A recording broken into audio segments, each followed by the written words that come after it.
বাড়ির যেকোনো সদস্যকে যদি প্রশ্ন করা হয় আজকে কি রান্না করা হবে, উত্তর একটাই আসে, ভালো কিছু রান্না করো।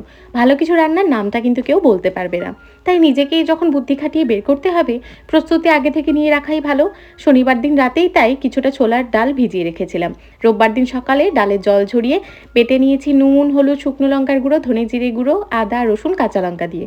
তারপর ওটার মধ্যে সামান্য পেঁয়াজ কুচি আর ধনেপাতা কুচি মিশিয়ে রেখেছি। এবার একটা বড় পাত্রে 4 কাপ জল গরম করে তাতে পরিমাণ মতো নুন, সামান্য রিফাইন্ড তেল ভালো করে গরম করে নিয়েছি।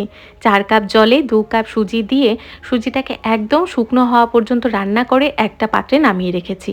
সুজিটা ঠান্ডা হওয়ার পর একটু রিফাইন্ড তেল দিয়ে ভালো করে দলাই মালাই করে আটা মাখার মতন মেখে নিয়েছি। এবার মেখে রাখা সুজি থেকে ছোট ছোট লেচি কেটে লুচি বেলার মতন পাতলা করে বেলে এর মধ্যে ডালের পুরটাকে ভরে নিজের পছন্দ মতন শেপের পিঠা বানিয়ে নিয়েছি। আমি এরকম একটা শেপ দিয়েছি, তোমরা চাইলে অন্য যে কোনো শেপের পিঠেগুলোকে বানিয়ে নিতে পারো। পিঠেগুলোকে বানিয়ে 15 থেকে 20 মিনিট স্টিম দিয়ে নামিয়ে ঠান্ডা করে নিয়েছি। তারপর একটা ফ্রাইং প্যানে তেল গরম করে সর্ষে, জিরে, কারিপাতা ফোড়নে দিয়ে বানিয়ে রাখা সব পিঠে তার মধ্যে ঢেলে দিয়ে ভালো করে টস করে নামিয়ে নিয়েছি। আমি যদিও এটাকে পিঠে নামেই ডাকি, নোনতা পিঠে বলা চলে, তবে এটার আসল নাম হলো সুজি কেফারি। এটা পরিবেশন করা হয় গ্রিন চাটনির সাথে। ধনেপাতা, কাঁচা লঙ্কা, রসুন, টমেটো, নুন, লেবুর রস, সামান্য জল দিয়ে চাটনি বানিয়ে নেওয়া হয়। শীতকালে সকালে ছুটির দিনে গরম ধোয়া ওঠা পিঠে চাটনির মধ্যে ডুবিয়ে খেতে যে কি ভালো লাগে, একবার বানালেই বুঝবে।